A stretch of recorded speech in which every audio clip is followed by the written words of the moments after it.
you're not getting enough sleep, it just makes all of your other organ systems malfunction, essentially. And yeah, I'd like to lead a happy and healthy life. And I almost feel like it's one of the biggest learning points that I had actually thinking of you in terms of psychiatry is the fact that we have it wrong in medicine a lot. When you know that you see the burnout on your colleagues' faces, when you know they're telling you that they're not sleeping, I do wish I could go back in time and have a bit of that fortitude to provide the education to people who really didn't seem to have any empathy for what I went through. I am so excited to have Dr. Alison Kole back on the channel. Today, we are talking all about shift work. So, Dr. Kole, I'll turn it over to you. Thank you, Nishi. It is such a pleasure to be here. Without further ado, I actually have some slides for you. So normally Nishi and I just chit chat, but I figured why not actually give you something that you can chew on a bit. So I'm going to go to slideshow from the beginning here. So I'm trying to get this entire talk done within 30 minutes. Nishi knows I tend to talk too much, so hopefully you won't drone me out and find it boring, but rather find it helpful. But this is 30 minutes to success. These are some tips for you to master shift work. And I'm going to start by saying that sleep is foundational. It is something that upon us we need. Okay. So I always look at it not as the lifestyle medicine folks look at it, which is merely that it is one of the major pillars of health, but rather that it is the foundation upon which the pillars of nutrition, exercise, stress management, relationship building, all those really golden building blocks to help us have a good quality of life. It's important. It's vital for shift workers to try to do their best to maximize their sleep in a situation that, quite frankly, is very difficult for most people to manage. So what we're going to talk about today is defining shift work versus shift work disorder. You can be a shift worker and not have an issue, though the majority probably do struggle quite a bit, at least the ones who come and see me. We're going to talk about the health impacts of shift work, and then we're going to talk about how you might think about preparing for a shift. So strategizing how to optimize your performance. And then what are some of the things that you can do to recover after a shift that are evidence-based? So first and foremost, I would be remiss if I didn't actually discuss a little bit about what are the key aspects that allow us to be able to sleep. So there's three sort of components that control the timing and quality of our sleep. One is what I refer to as sleep pressure. In the sleep parlance, we talk about sleep debt. So basically what this means is the longer you're awake, the more likely you are to want to go to sleep. And that's because we make adenosine as a byproduct of our metabolism, and it accumulates in the brain. And then it causes us to kind of want to be tired and sleepy at the end of the day. It's one of the reasons that coffee works so good, because that's an adenosine blocker. The other key component of our sleep is our circadian rhythm, our biological clock. So we have clocks all over our body. We have these peripheral clocks, they're in our GI tract, they're in our red blood cell system, they're everywhere. But the big central clock that we have is in the suprachiasmatic nucleus in our brain. And that sort of controls our circadian rhythm. Most people have a circadian rhythm that's just a little over 24 hours, so a little bit longer than a day long. And seeing light and seeing dark helps to keep us in sync with the earth rotating around the sun. Some of us have a longer clock, and those folks tend to not get sleepy until a little bit later. Those are delayed sleep phase folks. Some people have a slightly shorter clock, and those are the folks that tend to be bright-eyed and bushy-tailed at an earlier time than maybe the rest of us are. The last component that can help to impact our sleep is our arousal threshold. How many times do we have little arousals from sleep? For some people, they have a low arousal threshold. That means I'm kind of fall into this camp. The pitter-patter of little feet, a little squeak in the night. That's going to give me pause. I'm going to probably notice that. Whereas another person, it could basically be like an explosion went off. And then you're like, oh yeah, okay, I was sleeping. And they really have a very high arousal threshold. It takes a lot to wake them up. If we put all of this together, we have our process S and process C. So process S being our sleep drive. This is exactly what I was mentioning earlier. you're awake, and so you accumulate the pressure to sleep. That corresponds with our circadian rhythm. So we wake up, we're alert, we have that afternoon dip we all know about, and then we have an increased drive toward the end of the night to want to go to sleep. And the two kind of get married a little bit here, and they coincide to allow us to be able to surrender to sleep. This is a diagram that we've used that's tried and true in the sleep world, and I wanted to show you just how we think about sleep, at least in 2025. So let's talk a little bit about shift work versus shift work disorder. In the United States, worldwide, it's about 20%. In the United States specifically, about 17% of people are shift workers. They basically work at hours that may not be considered to be the standard 9 to 5 hours. And so that's essentially it's defined as any non-standard work schedule. And typically you may have some fatigue or some sleep disruption as a result of doing a shift. When it becomes a disorder, that's really because now there is this misalignment between your natural circadian rhythm, when your body naturally wants to be awake and be asleep, versus what you need to do to get through your shift, the hours that you're working. So there's a mismatch there. And that eventually leads to some more chronic issues, persistent insomnia. You may be too sleepy. Your alertness may be an issue, and mood disturbances can also be an issue. The minimum is about 3 months or so, though there's no specific definition by the ASM for what chronic shift work disorder really looks like. The symptoms may occur during work shifts.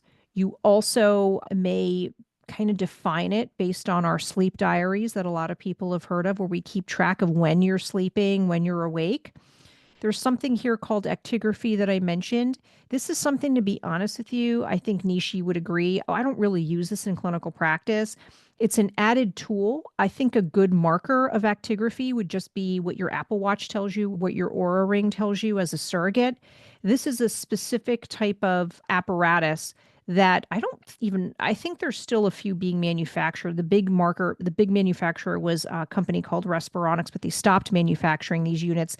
Actigraphy was really what our watch does, only we used it for research in summary. Okay.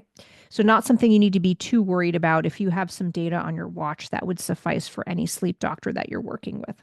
You also want to make sure that you're addressing any other sleep disorders that could possibly contribute to the symptoms that you're having.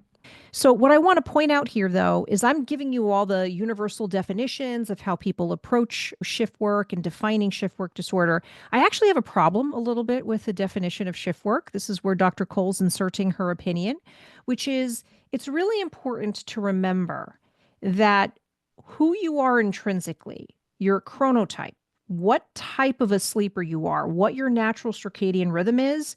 If you are out of alignment with your natural circadian rhythm, this is going to exacerbate the misalignment and increase your risk of shift work, which means that if you're somebody who naturally has always been someone who finds themselves having a hard time going to bed before 2 o'clock in the morning and you tend to sleep until 10, that's your ideal time. You feel most like you're alive during the evening hours.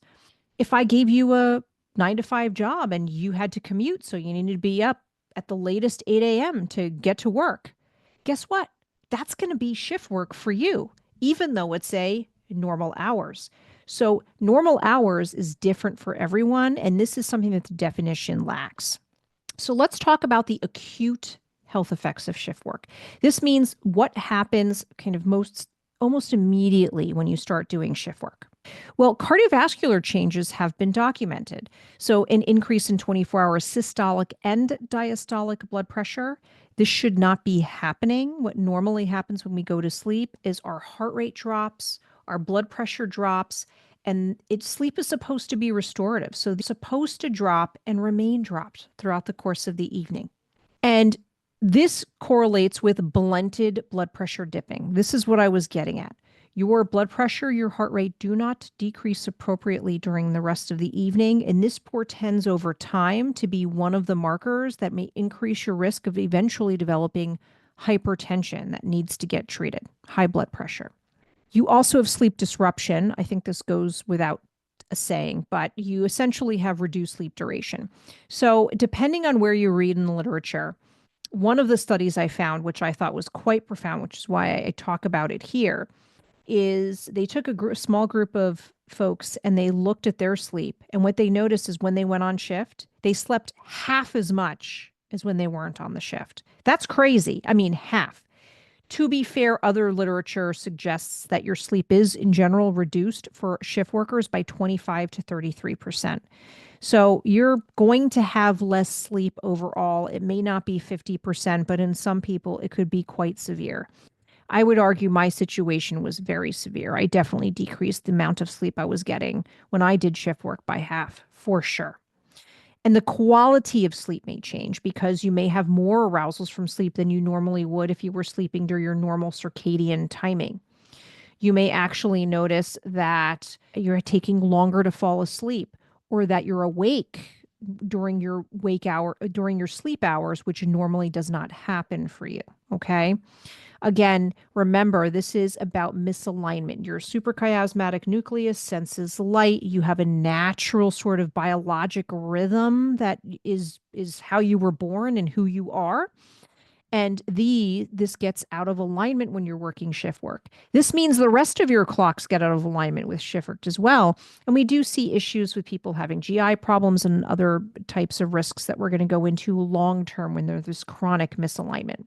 The other thing that I think is really telling and important to highlight here is the neurocognitive impairment risk that happens even acutely with shift work.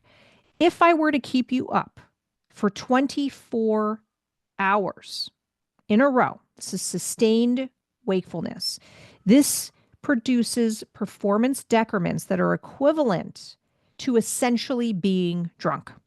You would get pulled over and you would have a BAC level of greater than 0.08, which is how we say you're driving drunk, right? That's the sort of the cutoff. You would have a blood alcohol concentration. You would be performing at a level of a BAC even greater than that. The risk of workplace accidents increases by 60%. And if you're somebody who has to commute to and from work, particularly if you're going in at hours when you are more likely to be at your worst in terms of alertness, think 4 a.m. to 6 a.m., for example, there is a much higher incidence of commuter accident risk. So let's say you're doing it for a long time. I want to point out a few things that are non-healthcare related, but I think important factoids for you to keep in mind. Chernobyl, long shifts prior to the Chernobyl accident. If you're looking at 3 Mile Island, 3 Mile Island, shift workers did not notice that they were lacking coolant. And when did they not notice it? Between 4 a.m. and 6 a.m. That's the witching hour, okay? The Challenger explosion, many people don't know this. I remember the Challenger explosion because I was one of the kids at school that watched it blow up and then we just returned to class like nothing. It was wild. It was not, it was a big deal for us kids. Just it was interesting how the adults reacted. The bottom line is that in the Challenger explosion, the people who were working that were sort of responsible for making sure this launch was going to go off, they had slept for 2 hours and arrived for a 1 a.m. shift prior to that launch. And last but not least, perhaps the worst oil spill that we've ever encountered globally is the Exxon Valdez. The person who was up for 22 hours loading the Exxon Valdez with oil, and then they had an accident. It's terrible, but how can you blame someone if they're not given proper time to rest, right? So there are acute effects, some really serious, scary effects that we see globally that have an impact upon all of us.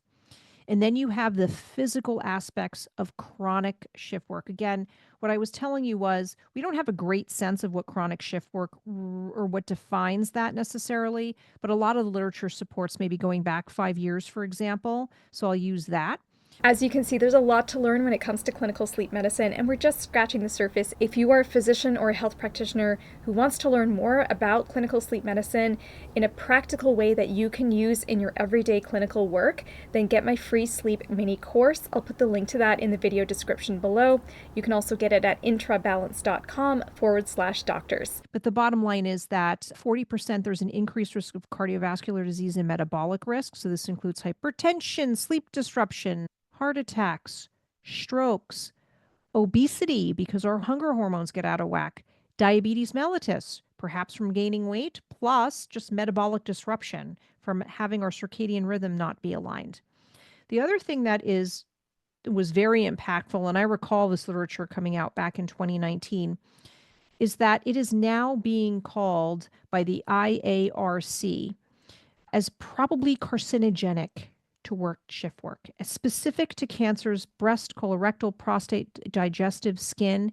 And I wanted to add in here that we're learning more and more about how our immune system can kind of clear out, not our immune system definitely gets dysregulated and we're increased risk for infection when we're tired. We know that vaccine literature supports that if you get optimal sleep, your vaccines are more likely to work than not, for example. But furthermore, our immune system kind of cleans out some of these precancerous and cancerous cells that may be floating around our body. And your immune system can't function optimally if you're not sleeping enough. The other thing I wanted to highlight here, given the fact that we are in a mental health crisis, and obviously Dr. Bhopal's area of expertise is psychiatry, is the extent to which our mental health really suffers. I know this very intensely and personally when I shared my story on burnout with Nishi. But the bottom line is where depression, anxiety, alcohol abuse, all of it increases. And there's no way for you to think clearly or feel good when you're simply not getting enough sleep, right? We know that. So, what are some of the things that you can do if you're contemplating doing a shift work model? And I originally gave this lecture to a bunch of locums doctors who their main assignment was to do shift work. And I want you to ask yourself when you're thinking about this, is this the right opportunity for you?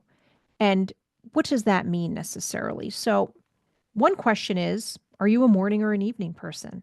Believe it or not, I was a little surprised to find out that only about 5 to 10% of people are really either night owls or morning larks. I kind of assumed that most of us kind of fit into one camp or another, and I kind of made the assumption that more people would be night owls than not. But it turns out it's actually only a small portion of the population. Most people kind of fit somewhere in the middle. That's important because, as I mentioned earlier, you want to be really careful if you're a night owl doing an early morning shift, and if you're an early morning people doing an overnight shift. That might really be the worst case scenario for you. So you may really want to think about it before entertaining that opportunity. The other thing is, how does your shift rotate? A forward rotation, kind of clockwise around the sun, is better and more ideal for you than the reverse. So we're talking day to afternoon to night. You see me talking about day to afternoon to night and not necessarily day to night, because 8-hour shifts are considered to be a little bit more forgiving than a 12-hour shift. I did 12 hours when I was on my rotation, and it was pretty brutal, I will tell you, to concentrate for 12 hours and then come home, deal with toddlers, and then be expected to show up the next day. It was rough. But a forward rotation tends to lend itself to a better sleep quality and duration and less fatigue. Basically, because you're kind of delaying. It's easier to delay than it is to phase advance our sleep circadian rhythm. The frequency of rotation, meaning how long do you spend in a day shift or an afternoon shift or an evening shift, that's very debatable. But the reason it's debatable is because our circadian rhythms, yes, we can, with diligence, basically making it a lifestyle, you can start to kind of shift your circadian rhythm so your body gets used to being on shift work. But it is very hard to maintain, and it takes a long time. So in Europe, they kind of recognize the fact that our bodies are not as adaptable. So they believe in 8-hour shifts many times. France does this, for example, and they'll do a 3-day march 3-day day, 3-day afternoon, 3-day night. And then there's some time off after that. The United States tends to do things a little bit at a slower pace. Of course, we're going to be different than everybody else in the rest of the world. So often, the more common shift is maybe every 1 to 2 weeks, there is a rotation. Again, this is not every place, every institution. I'm just giving you a global sense of how the United States may function a little bit differently than Europe. Again, there's no right or wrong answer here, but just know that there are different styles. One of the things to keep in mind is it's generally not recommended to do any more than 3 to 4 consecutive night shifts in a row, primarily because night shift tends to be the hardest shift on our circadian health and our rhythm. And people tend to get progressively more sleep deprived after the night shifts continue. So as you get later into the number of days that you're doing it, you get more and more sleep deprived, which increases your risk of workplace accidents. I'm not talking about getting in your car and crashing your car. Yeah, that's an accident. But I'm talking about, especially in healthcare, maybe making an error that you didn't mean to, that could be potentially catastrophic, right? So we're looking about making minimal medical errors. You also should be granted a minimum of 3 days of recuperation following a night block. You need to be able to catch up as best you can. The other thing, again, I mentioned pre-shift duration. 8-hour shifts, generally preferred over 12-hour shifts. And the ideal shift start time, I wanted to highlight this particularly because it honestly may not be realistic and depending on the profession. For example, if you're a surgeon and you need to be ready to see your patients and be in the OR at a certain time, you may be getting up and showing up and taking sign out earlier because that's what you need to do. But if you think about getting sign out between 4 a.m. and 6 a.m., that's that witching hour I told you about. For everybody, you're just less likely to be more awake at that time. So it actually helps if you were to delay that to try to get your sign out time closer to around 8 a.m. when you'd be a little bit more refreshed, a little bit more naturally awake in order to be able to better engage with that handoff, that patient handoff. So these are just things to consider for you. Ultimately, when you're preparing for a shift, the goal here is you want to improve alertness during a shift, you want to reduce medical errors, and you obviously want your sleep quality and duration post-shift to be better as well. So what are some of the things you can do? Well, preparing for a shift, can you use light to your advantage? And the short answer is yes, you can. So I came across 2 not very robust studies. These are smaller studies. One study was looking at a group of nurses and they gave them either bright light exposure before their shift or they had them wear light blocking glasses at the end of their shift. These people were on a night shift. And the bright light exposure before the shift actually did more than just blocking them out. There was another study that looked at, hey, let's combine the two. Let's do bright light. Let's do the glasses that block the sun when we're leaving work. And we're going to compare that with not doing anything, but we're just going to adjust diet. And in the end, the bright light exposure prior to a shift for about 30 minutes or so and avoidance of light exposure after the shift tended to improve the insomnia severity index. They also use something called the hospital anxiety depression scale. This is not something that I've used in clinical practice, but when they compared it to people who were sort of in the quote control group, they were able to reduce medical errors in this small cohort of folks by 67%. So there is something to it. I am a big believer in bright light exposure. I do think that not only does the data support it, but the data supports it for other things like shifting our circadian rhythm. So it makes a lot of sense to use it. I find it unrealistic to just live in front of a light box, to be honest with you. I think we all have busy lives. So do I have them here? Yes, I do. I'm going to show you a little something. I know I'm going to be a really tiny head in this lecture series, but I'm going to show you anyway. There's these really neat little glasses. IOAYO. Okay. I'm not special. I just really like these glasses. You could go to askthesleepmd.com if you want a quick link to them. I believe they were on sale. These glasses are really neat because you could walk around your house and it's sort of like getting the bright light exposure, but in a more mobile fashion. So I like it for that reason. Something to consider. Okay. Now, what else can you do to prepare for a shift? I want to address napping, something called anchor sleep, and sleep banking.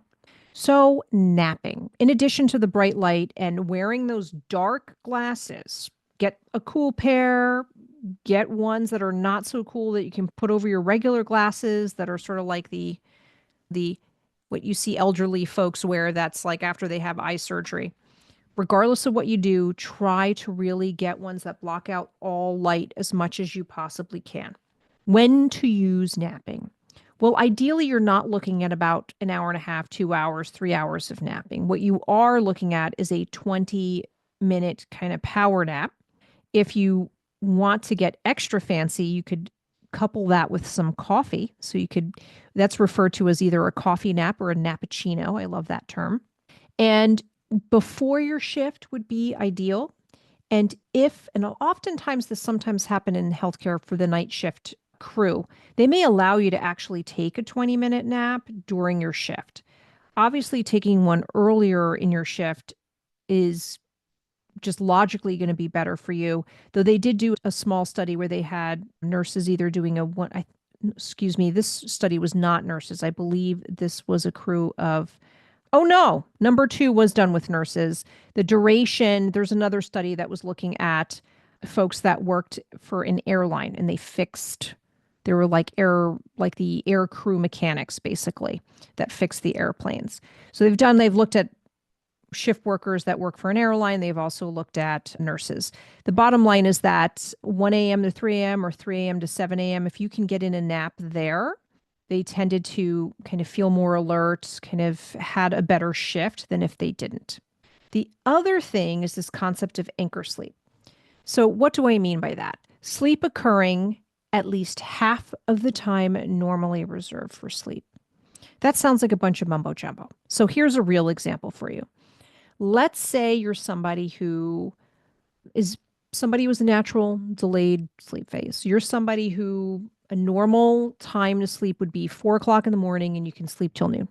And normally you're working like 8 p.m. and then you're going through whatever time for your shift. If you can get something where you're overlapping the time you would normally sleep. Let's say you would normally be sleeping, you get home and you would normally be sleeping around 8 o'clock in the morning. And you'd naturally sleep from 8 to, let's say, 4 p.m. after you've finished your shift. If you had that anchor sleep from 8 a.m. to 12 p that overlaps with where you would normally kind of be sleeping, for example, that would be more ideal because you're still, even if you're not getting the exact same time of sleep, part of the chunk of sleep that you are getting is similar to what you do during your shift. So that's what's referred to as anchor sleep. The other thing that's been looked at, and this has been looked at in residence, is sleep banking. I've talked a lot about this on the Sleep is My Waking Passion podcast with elite athletes who try to get as much sleep prior to big events. I've spoken with Sherry Ma, who's all over TikTok and on all sorts of fancy shows now, who's done a lot of research working with athletes on how to use sleep to optimize their performance. And what it refers to essentially is getting sleep, if you can, hopefully working yourself up to maybe even 9+ hours of sleep prior to going into your shift. That may require effort, meaning if you're somebody who naturally is only getting 7 hours, if I told you to spend 9 hours in bed, does that mean you're going to get 9 hours of sleep? No, I could be causing a problem because I'm making you spend way more time in bed than you normally do. And now you're spending 2 hours not sleeping, getting frustrated because you're trying to sleep. You want to gradually improve it. So maybe, hey, I normally get 7. I'm going to try to get 7.5 consistently. Then maybe you're at 7:45 and 8 hours of sleep. So you're kind of gradually extending your sleep in a way that works for you. Not everyone can sleep bank. I do not do well with being told I need to be in bed longer, get more sleep, because I have chronic insomnia. Sleep banking is very difficult for someone such as myself, but it might not be for everyone. So if this is something that you can do, it is another tool in the toolbox to get you where you need to be. The last thing I think that's worth mentioning here is using food as fuel for shift work. I love this because this makes a ton of sense, and there's more and more data coming out about the impact of what we eat on every facet of our life, but also our sleep in particular, because that's been less well studied. The diet that was recommended, this is back in 2007, that's how old some of this literature is, was the quote jet lag diet. And what was emphasized here was that if you needed to be alert, you wanted protein. If you wanted to sleep, you could use carbohydrates. That was kind of the extent of the research. Not very helpful. But more recently, we're looking at whether or not you can adjust your meals, meal timing, as well as the type of meal that you're having to optimize your shift. And the if you go in with sufficient amount of protein to keep up your muscle mass, complex carbohydrates, healthy fats, basically a balanced diet as we know it in 2025, this can help to reduce fatigue and improve alertness. And getting to the concept of shift work really becoming a lifestyle, if you're somebody who is doing an overnight shift, for example, there are social jet lag factors that come in. You want to spend time with family. There may be events occurring where you're kind of off your game. But if you tend to live similarly and again have that overlapping anchor sleep and also keep your diet in a certain timing so there's some routine to it, this may further assist you and be able to manage that type of shift work more easily. I mentioned a nappuccino. Caffeine use is allowed and it is in fact encouraged. So having caffeine prior to your shift and earlier on during your shift, you do not need to pound 20 espressos. What we're talking about is having a about 100 milligrams of caffeine, so half a cup of coffee, depending. And you're kind of having that sprinkled, kind of sipping it if you want to think of it that way, doing that for the first half of your shift and then cutting it off then. And so you will giving yourself time to metabolize out the caffeine so you're not overly caffeinated and you can then hopefully be able to relax, have your bedtime wind down routine, and be able to actually get some shut eye when you get home. So, post shift recovery. What do we do? Well, the name of the game here is sleep hygiene. And what that means depends on you. So, you want to try to maintain as consistent a schedule with where you spend most of your time at. So, with shift work, it may mean that your time wake times and your time to get done with all the quality of life and activities of daily living that we need to accomplish. There may be some inconsistency to that schedule realistically, but think about where you can get anchor sleep because that will help you. Limit your blue light exposure. That's a no brainer, but it is something that sometimes we forget to do, especially when we don't feel like we have a lot of me time and you can spend a little bit too much time on social media, for example, or internet shopping. You want to create an environment that will work for you. So, in addition to blocking out the light as you drive home, keep those glasses on, get in your house, create a dark, quiet, cool like environment for you to sleep in. I'm not saying that this was something that I could do very easily. I had two screaming toddlers during COVID when I did my shift work. But you can, if you were committed to this type of lifestyle, creating parameters that will assist you in being able to accomplish them will be helpful. The other thing is making sure that you build in time for exercise. You generally want to avoid exercising right before you go to bed. Most people will need about a 3 hour downtime. The more recent literature that I've stumbled upon indicates that some people will do just fine to fall asleep at an hour and a half after they've done exercising. You need to physically move your body in order to master shift work. Just like you need to physically move your body, even if you're not on shift work. It's just part of the fundamental building blocks of good sleep is to physically be tired, not just emotionally drained. Again, the pre-sleep routine I mentioned, you want to watch what you're imbibing, minimize alcohol, avoid marijuana use, avoid other illicit substances. Yes, Nishi and I can prescribe you a sedative hypnotic to help you sleep for shift work. Let me promise you this. as somebody who's taken Lunesta and had it work for her in the past, having struggled with chronic insomnia. I took Lunesta. I got so desperate, I took it during my shift work. It didn't do diddly because my circadian rhythm was such that I had really trained myself to get to sleep at a certain time. I had really maintained a lot of behaviors and had gotten into a habit. When I had to do shift work, I am very inflexible with my schedule. All I was a drugged up version of myself who was kind of out of it, but not sleeping. So it may not do what you think it is going to do. So reliance on sedative hypnotics is not a solution, in my humble opinion. You also want to make sure that your bed remains for sleep and for nookie. So if you're not getting any sleep or nookie, try not to be watching TV, eating meals, hanging out, worrying, any of those types of things. Do those outside of the bed if you can.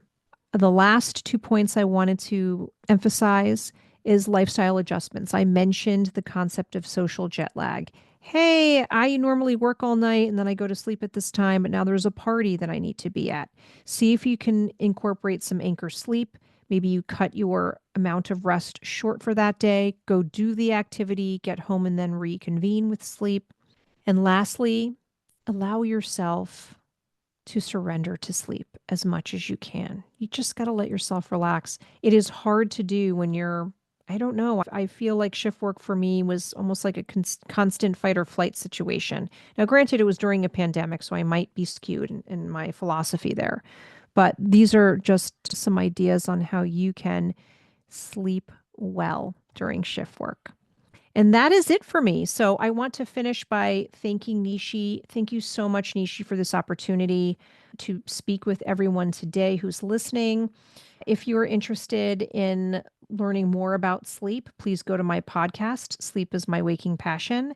And you can also go to askthesleepmd.com.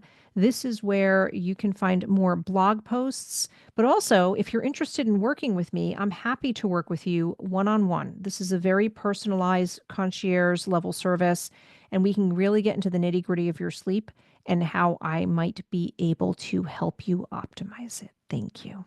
Well, thank you, Allison. This was an amazing masterclass on shift work. So I really appreciate your time and sharing this presentation. I have a few comments and questions. I just wanted to emphasize, I think it was really poignant how you shared those disasters that happened because of sleep deprivation and shift work, Chernobyl, Exxon Valdez, the Challenger. I remember watching that in school. I remember learning all about Exxon Valdez when it happened, and I was on the West Coast, and that was a big story. And just really understanding that sleep is a public health issue. It's not just a personal issue, but it affects all of us. Even the CDC has declared that insufficient sleep is a public health crisis. So thank you for bringing attention to that. Oh, yes, absolutely. And I think at the end of the day, when I look at anything, people have asked me, even for other conditions, oh, well, what are the long-term risks, right? And it comes down to, I think the nugget of truth in all of this is the chronic sleep deprivation. If you're not getting enough sleep, it just makes all of your other organ systems malfunction, essentially. And yeah, I'd like to lead a happy and healthy life. And I almost feel like it's one of the biggest learning points that I had actually thinking of you in terms of psychiatry is the fact that we have it wrong in medicine a lot. When you know that you see the burnout on your colleagues' faces, when you know they're telling you that they're not sleeping, I do wish I could go back in time and have a bit of that fortitude to provide the education to people who really didn't seem to have any empathy for what I went through, and I probably would have approached the situation differently. But you're talking to a well-rested girl. I was not thinking clearly back in the day.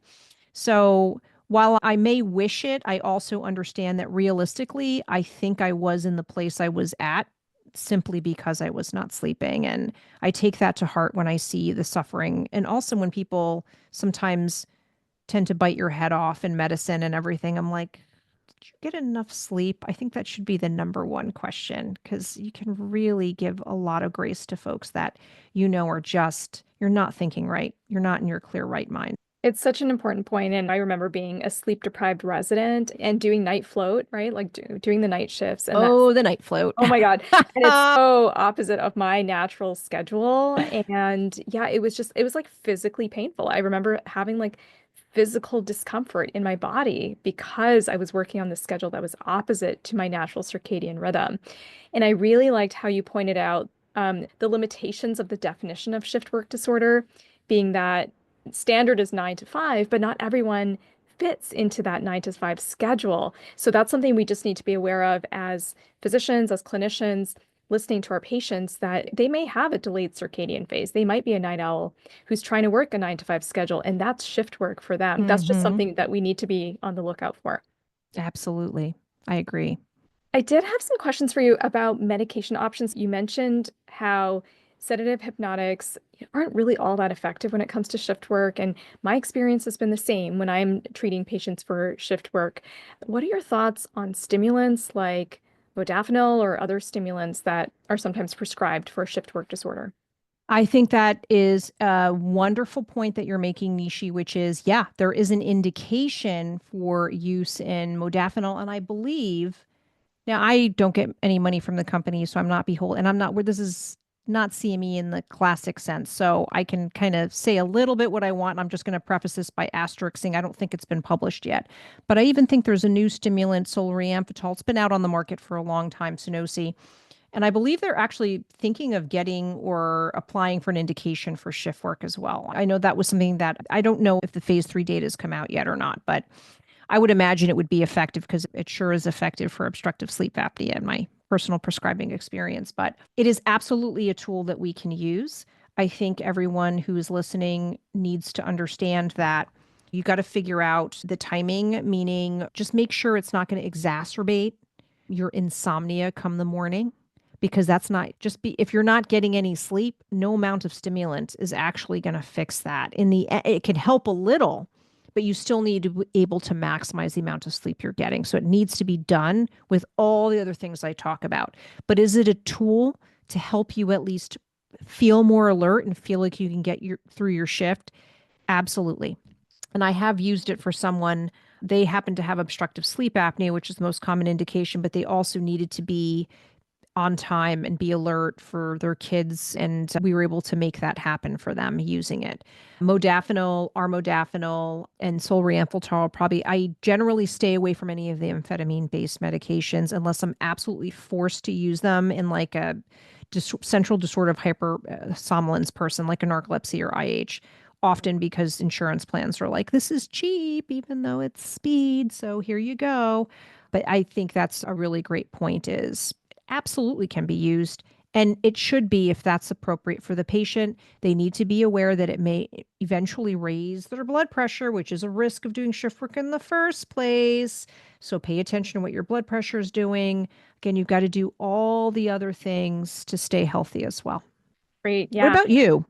What have you found? Because you may be agreeing with me. I'm just curious if there's anything I'm missing here or any other opinions that you have on it. Yeah, that's essentially my approach as well. I don't tend to use too many of the sedative hypnotics for shift Mm. work because of that circadian misalignment. They just kind of make people feel loopy without really supporting their sleep. I will sometimes use medications like modafinil, stimulants if needed.